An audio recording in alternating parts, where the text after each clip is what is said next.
Her back pressed against the brick wall. His lips hovered a breath from hers. "You can still walk away," Adrian whispered, voice rough. Samantha shook her head, trembling. "Not when I've finally found what I've been running from."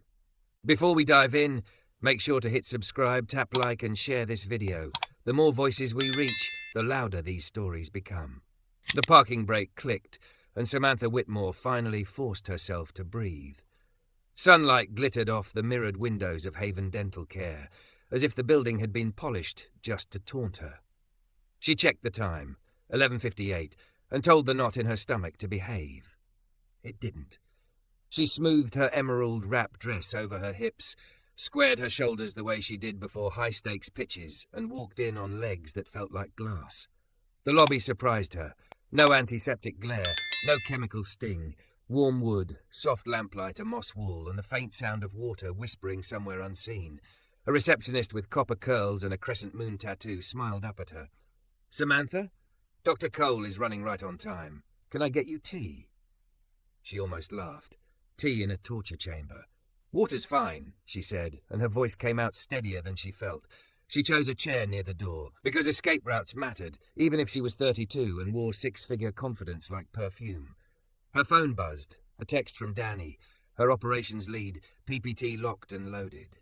3 p.m. You'll crush it. Samantha typed back a thumbs up and stared at the rippling surface of the lobby fountain until it blurred. 12 years since the last dentist. 12 years since the drill had found her nerve like a live wire, and the man hovering over her told her to stop being dramatic.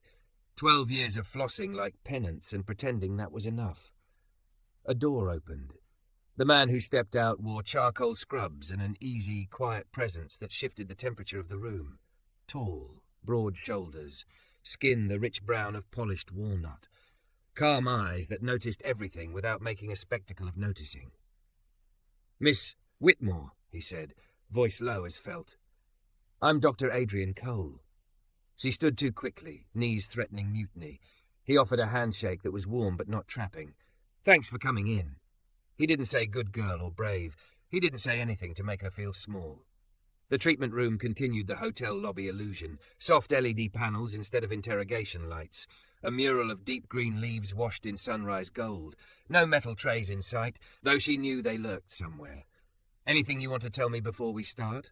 Dr. Cole asked, rolling a stool beside the chair. "Like that you hate this." The relief of being seen hit hard. "Hate is putting it politely," she said. "Last dentist ignored me. It was a lot." "Okay," he said, nodding once. "We'll go slow. You're in control. If you raise your hand, I stop. If you need a break, we take it. I'll narrate everything before I do it, and we'll start with looking, not poking." His certainty soothed something jittering in her bones. She eased into the chair. Her dress pulled snug across her curves. She felt suddenly aware of the way the neckline framed her chest, the way her thighs pressed into the leather. Anxiety never stopped her from being a whole person, but it did try to carve her down to a tremble. "Ready?" he asked, adjusting the light so it warmed rather than flooded. She swallowed. Define ready. The corner of his mouth tipped, not a laugh at her, but a small alignment with her. "Let's begin with breathing." He matched her inhale, held, exhale, twice. It was ridiculous how well it worked. "I'll take a quick visual," he said, open wide. The words made heat bloom under her skin. Her brain offered 1,000 retorts. Her mouth, traitorous, offered the first one. "Only if you promise to be gentle." Silence. Then his eyes lifted to hers, steady and unflustered, a quiet spark there she hadn't expected. "Always," he said. The tiny word threaded through her. He worked with a mirror and light touch, describing what he saw like a curator guiding a VIP through a gallery. Healthy enamel, your flossing shows, some calculus on the lower lingual surfaces, very common, a small filling on 14 that looks older than Twitter. She snorted, tension easing out in increments. "How bad is it?" "On a scale from podcast ad to root canal, this is a sponsored mention." She laughed, then clapped a hand over her mouth like a child. "Sorry. Don't apologize for laughing in my office," he said softly. "That's a metric I like to track." He set the mirror aside. "We can do a gentle ultrasonic cleaning. It vibrates, a weird hum, but it's less scraping. If you don't like it, I switch to hand instruments. Your call." "You really mean that?" she said, surprised at how much the choice mattered. "I do." "Okay, Try the humming thing. I'll test on one tooth. You tell me. He touched the tip to a molar and paused, reading her face. It wasn't pain. It was a new texture, curious and almost ticklish. She exhaled. He continued in slow, precise arcs, rinsing often, suction whispering like a tide. She watched his hands, steady, decisive without arrogance. He didn't crowd her. He found angles that spared her jaw. He didn't talk to distract her. He talked to include her. Pressure okay? Yeah, you're doing great. She hadn't realized how badly she'd wanted to hear that in a place like this. The word great could mean everything and nothing, but from him it landed as simple truth. When he paused to let her rest, she took him in with clearer sight. The faint scar near his jaw, a clean line like a hyphen, the way his lashes cast delicate shadows on his cheeks when he focused, the forearms visible where his scrub sleeves stretched. Corded with the quiet strength of someone who lifted more than textbooks, she felt ridiculous for noticing. Except she wasn't. She was alive, present, fear-threaded with something warmer. "What made you become a dentist?" she asked, tasting the absurdity of small talk in the chair and liking it anyway. "My mom," he said. "Single parent. She used to cover her mouth when she laughed. Wouldn't eat apples, wouldn't take photos. When she finally got the care she needed, she started smiling with her whole face. The first time I saw that, I thought, okay, I want to give that back to people." A shape of tenderness unfurled behind her ribs. "She must be proud of you." "She threatens to put my headshot on a billboard. You say that like it's a bad thing." "It's persuasive." He grinned, then gestured to the tray she couldn't quite see. "Polish next. It'll taste like mint or fake bubblegum. Dealer's choice. Mint. Bubblegum is for liars. Mint it is." As he polished, she drifted on the hum and the faint sweetness. He warned before every change in sensation. He rinsed before discomfort even formed into thought. He checked in with a nod that asked a question her body could answer. Her pulse slowed, lengthened, settled. For a wild second, she imagined him not as a clinician, but as a man in a sweater, hands around a mug, sitting on her couch while rain stitched the windows. She almost startled at herself. He clicked the handpiece off. "You're halfway there," he said. "How's your jaw?" "Functional, which is more than I expected. I can put a bite block in so you don't have to work at holding open. And look like a crocodile?" "Tempting. A genteel one," he said. "Pearls and everything." "Fine, let's try it." He placed the block with care as if it were a crown. Relief washed through her jaw muscles. "Better?" She lifted a thumb. He resumed, this time in quieter zones, the intimate corners where trust lived or died. Her mind flickered to the investor meeting, to the numbers she could recite in her sleep, and then back to the present, where a man who had promised gentleness was keeping it with every small, exacting motion. When he finished, he eased the chair upright and passed her a mirror. The gleam shocked her, more a feeling than a sight. Clean like honesty, light like relief. "How do you feel?" he asked, and he meant it. Not "how do you think I did?" "How do you feel?" She ran her tongue over smooth enamel and met his gaze. "Like I survived something, and I don't have to apologize for surviving." He nodded, as if she'd given a clinical finding. "Good. A beat. You did more than survive." She should have stood, thanked him, scheduled 6 months out, left. Instead, she heard herself say Adrian. His name felt too intimate and exactly right. He didn't flinch. Samantha. She let the charged silence stretch until it hummed like the scalar. "Open wide," she murmured, teasing, a smile touching her freshly polished lips. "Only if you promise to be gentle." His answering smile was slow and devastating. "I already did." The receptionist knocked lightly. "Doctor? Your 1 o'clock just called. They're running 10 minutes late." He glanced toward the door, then back at her, decision flickering in his eyes. "You have time before your next meeting?" "I do." "Then let me print your plan," he said, standing. "Also, this is unorthodox, but there's a cafe next door with dangerous croissants. If you're not on post-cleaning sugar probation, I could walk you over to continue discussing bite blocks and billboard threats." Her laugh hitched, surprised and warm. "Croissants are a medical necessity." "In this clinic, yes." He stepped aside so she could stand. The room smelled like mint and something nearly like rain. She felt steady, remade, not because he fixed her, but because he believed she didn't need fixing to deserve care. At the door, he paused, hand on the frame, and for a moment the humming quiet of the room held both of them. 6 months. he said. "Or sooner if you want an excuse for more mint." "I might need that excuse," she said, "professionally speaking." "Professionally," he echoed, but the word carried a promise that was not entirely clinical. She followed him into the brighter light, her fear trailing behind like a coat she no longer needed. The cafe smelled of butter and espresso, a safer kind of anesthesia.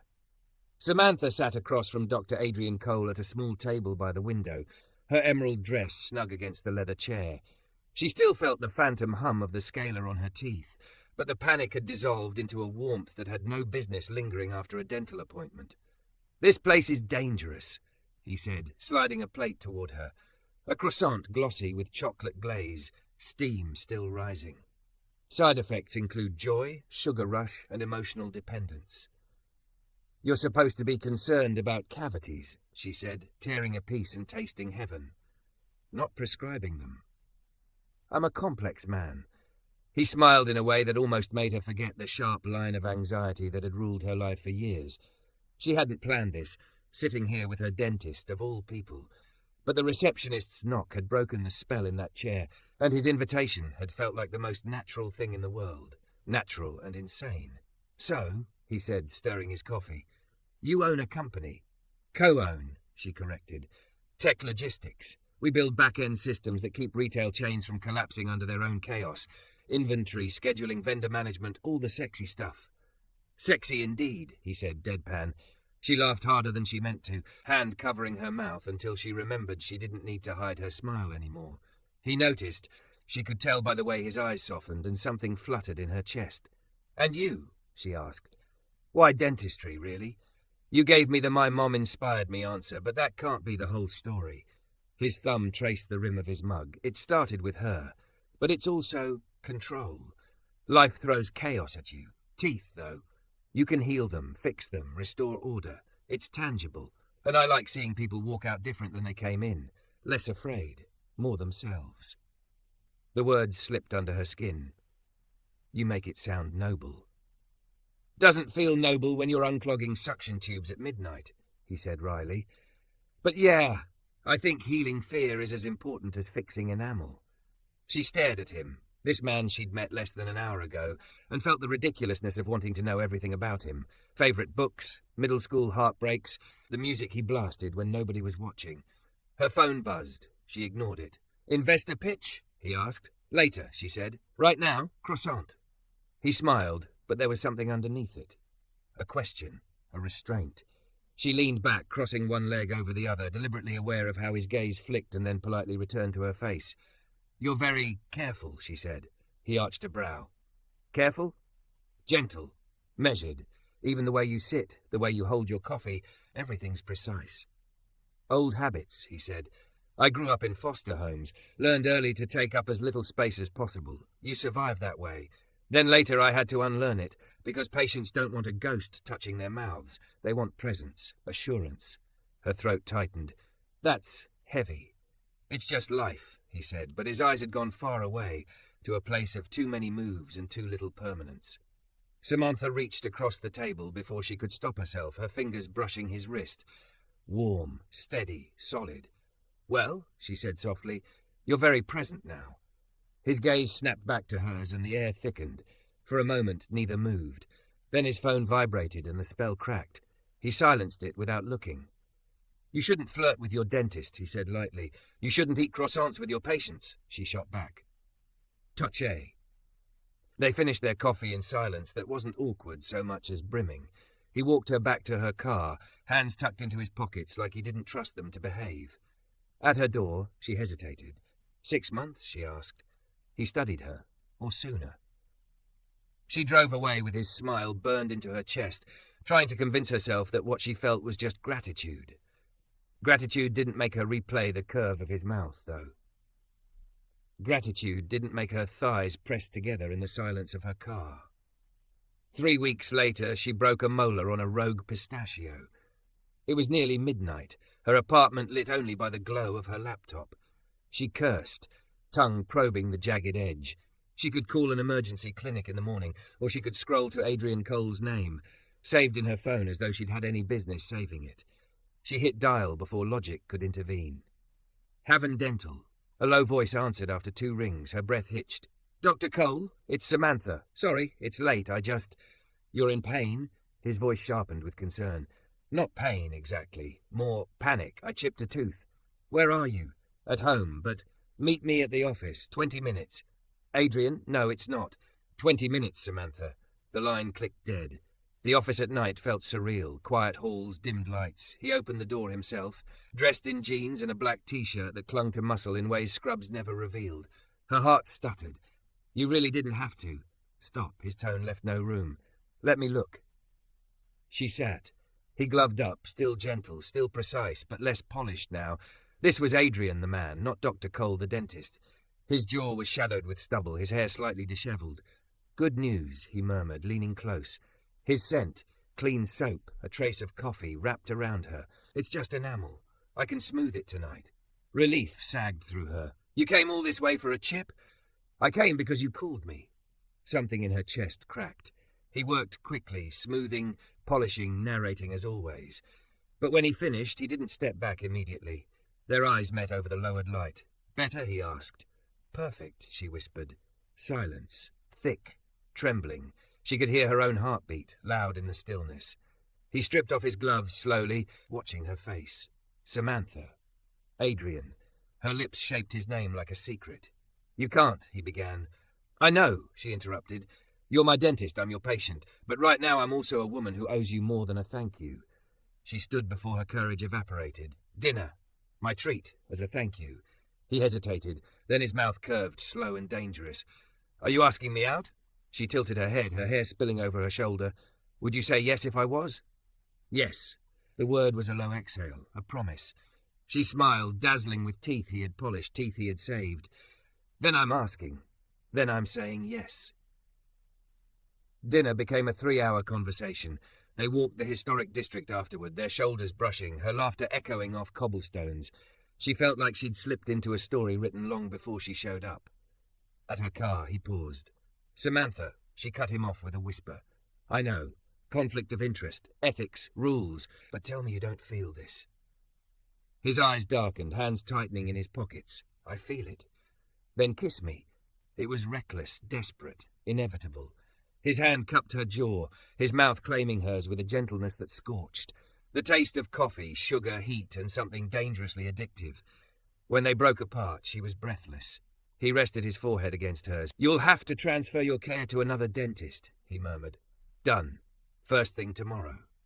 "You're sure?" "I'm surer than I've ever been."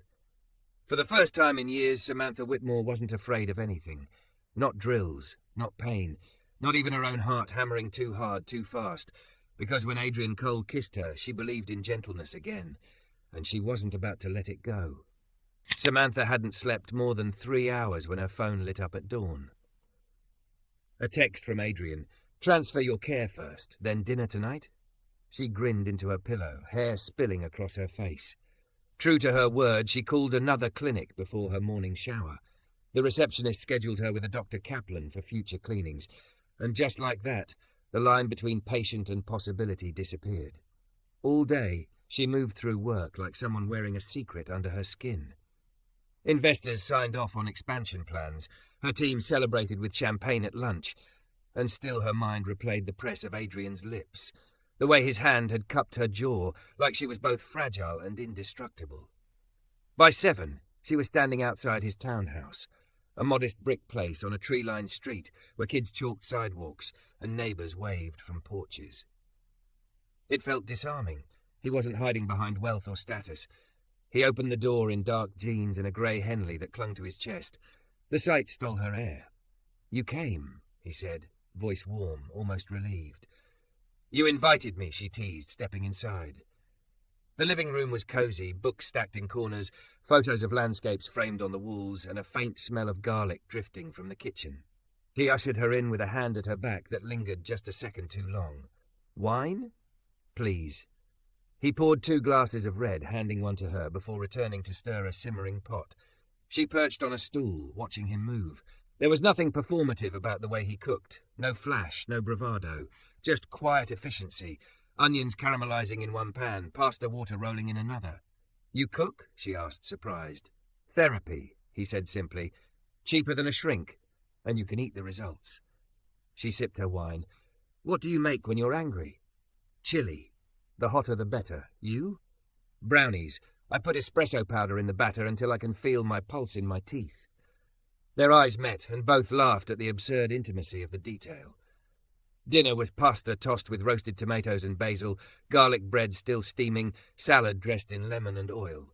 They ate at his small dining table, candles flickering between them. Conversation slipped easily from childhood memories to favourite films to the ridiculousness of dental school hazing. Halfway through the meal, she leaned back, studying him. You're different. Different how? Most men I've dated perform. They talk louder, try to impress, push themselves forward. You don't push at all. You draw people in. He set his fork down. That's not always been true. I used to push too hard, tried to prove I belonged. But when you're constantly convincing, you forget how to listen. And now? Now I'd rather listen. His eyes pinned her. Especially to you. Her breath caught. After dishes, he washed, she dried, he pulled on a coat and suggested a walk. The night air was cool, the city alive with the hum of late traffic. Street lights painted gold on brick, and the faint buzz of jazz spilled from a nearby bar. They walked shoulder to shoulder, his hand brushing hers, then staying there, finally twining fingers. You know this is reckless, she said quietly. Very, he agreed. And you don't care? I care too much, he said, but caring doesn't make me stop wanting. The honesty unravelled something deep in her chest. Adrian, I don't usually do this, I don't fall. Maybe you were waiting for the right cliff. She laughed, breathless. You think you're the cliff? I think I'm the landing. The words silenced her. She stopped walking, tugged him toward a shadowed alcove by a bookstore's darkened window, and kissed him. This time, there was no hesitation, no patient gentleness. His mouth claimed hers with hunger, his hands gripping her waist, pulling her into his heat. Her back pressed against the brick, and the world spun. She moaned against his lips, feeling the spark of years of repression burning away. His kiss wasn't polite, wasn't careful. It was the kiss of a man who'd been holding back every second since she sat in his chair. When they finally broke apart, both breathing hard, his forehead rested against hers. Tell me to stop, he whispered, voice raw. Never! The following weeks blurred into a rhythm that felt both new and inevitable. Dinners at his place, late-night calls when she was stressed about work, quiet mornings when she'd wake in his bed to the smell of coffee. Yet outside their bubble, pressure simmered. Samantha's mother called more often, asking about her love life with too much interest. Her business partner raised an eyebrow at her distracted energy during meetings. Whispers followed her in social circles she usually commanded. One night, curled on Adrian's couch with her feet in his lap, she confessed, people are talking. About us, about me, about who I'm dating. They're subtle, but it's there. The looks, the questions. He rubbed slow circles on her calf. And what do you want to tell them? That it's none of their damn business. She exhaled. But part of me still cares what they think. That's the problem. It's not a problem, he said softly. It's human. You built a life where reputation matters. It's hard to let that go. Does it scare you? That I care too much about appearances? He shook his head. What scares me is you choosing safety over truth. Because I won't compete with the version of you they want. I want the real one. The woman who flirts with her dentist mid-checkup. Her lips curved. That woman is reckless. That woman is alive. Silence fell, heavy but warm. She leaned forward, pressing her mouth to his. His hand slid up her thigh, fingers gripping firmly, and she gasped. He pulled back just enough to murmur, You're shaking. I'm not afraid. Then tell me what you are. Hungry. His answering growl sealed the night. By the time spring bled into summer, they were inseparable. Samantha no longer scheduled 6-month checkups. Dr. Kaplan handled her teeth. But Adrian handled everything else. The laughter, the late-night debates, the quiet reassurance she hadn't known she needed. Still, storms gathered. At a fundraiser for her company, she introduced Adrian to her colleagues. His charm was effortless, his smile disarming, but she caught the subtle tightening of lips, the not-quite-hidden surprise on faces that pretended at inclusivity. Later, in the car, she said, They judged you. They judged us, he corrected gently, but only because they don't know us yet. Her throat burned. What if they never accept it? He took her hand, threading their fingers. Then let them choke on their own bitterness. You don't need their permission to be happy. Happiness. The word felt like a horizon she could almost touch. That night, lying in his arms, she realized something terrifying and undeniable. She was falling in love. And for the first time, she didn't want to stop the fall. The first raindrops of summer pattered against Adrian's townhouse windows, soft percussion to the storm brewing inside Samantha's chest. She sat curled on his couch, wearing one of his T-shirts that hung loose over her curves, damp hair spilling across her shoulders. He was in the kitchen, slicing peppers with that precise, surgeon-like rhythm that drove her crazy. "Your mother called again," she said, too casually, testing the air. His knife paused mid-cut. "And?" "She asked if I was seeing anyone. Said some of her friends had mentioned spotting me at restaurants. With you." He set the blade down, wiped his hands on a towel, and leaned on the counter. "And what did you tell her?" "That I was happy." Samantha's voice cracked. Her silence lasted so long, I thought the line had gone dead. Then she said, "Happy doesn't last forever. Reputation does."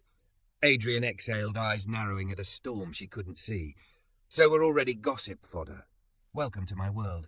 She hugged her knees, suddenly small despite the body she usually wore like armor. "They want me to date someone safe.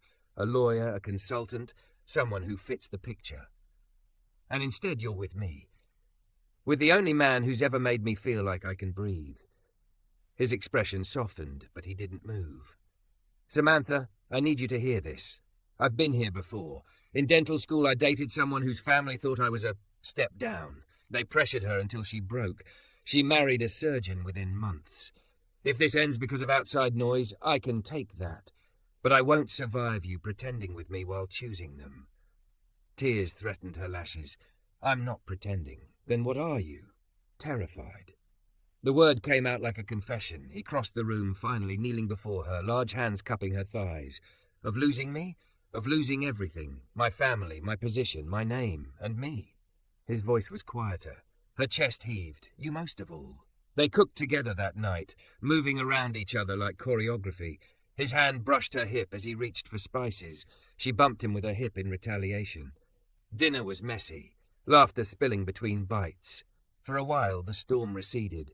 Afterward, she wandered his shelves, running fingers over the spines of books worn at the edges.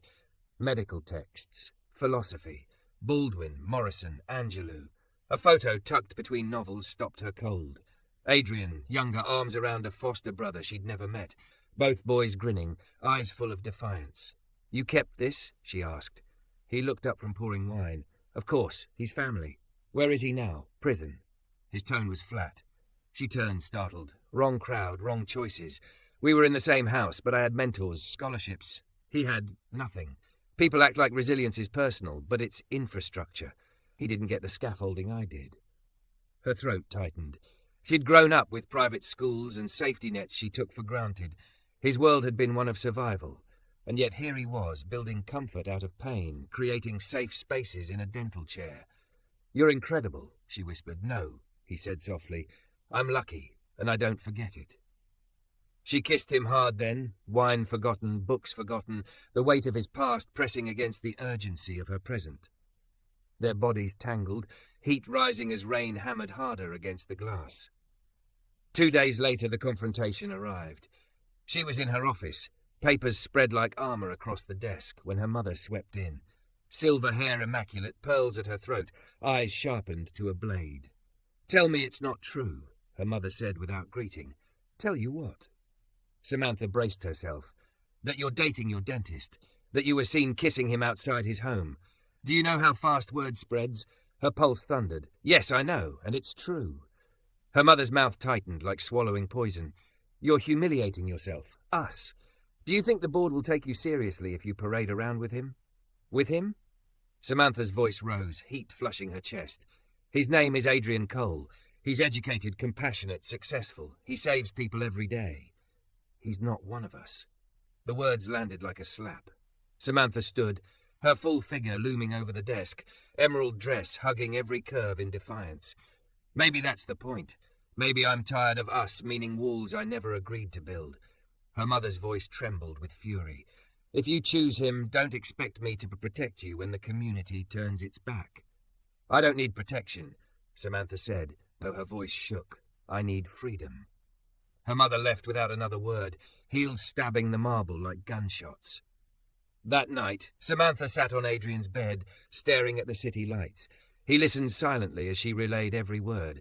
When she finished, he simply said, I won't be the reason you lose them. You're not the reason, she snapped, then softened. They are. Their prejudice is. He touched her cheek, thumb brushing a tear. I can't ask you to fight this war for me. You're not asking. I'm choosing. And if choosing me costs you everything else? Her lips trembled.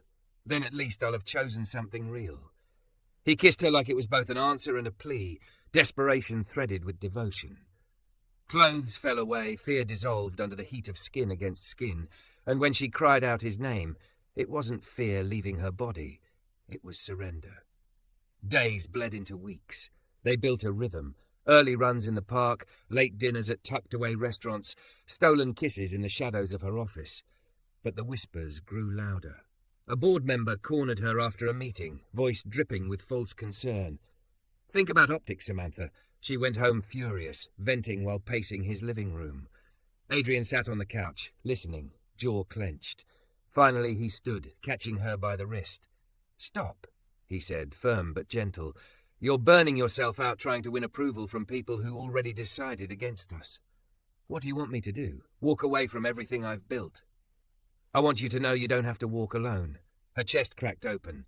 For years she'd carried everything on her back. Reputation, success, image. And now here was this man, offering to shoulder it with her. Adrian. Say it, he urged, eyes fierce. I love you. The words hung between them, terrifying and liberating. His breath left him like a prayer. I love you too. The storm outside swelled, lightning splitting the sky, thunder shaking the windows. Inside, their kiss burned brighter than the storm, sealing the promise they had just spoken into existence.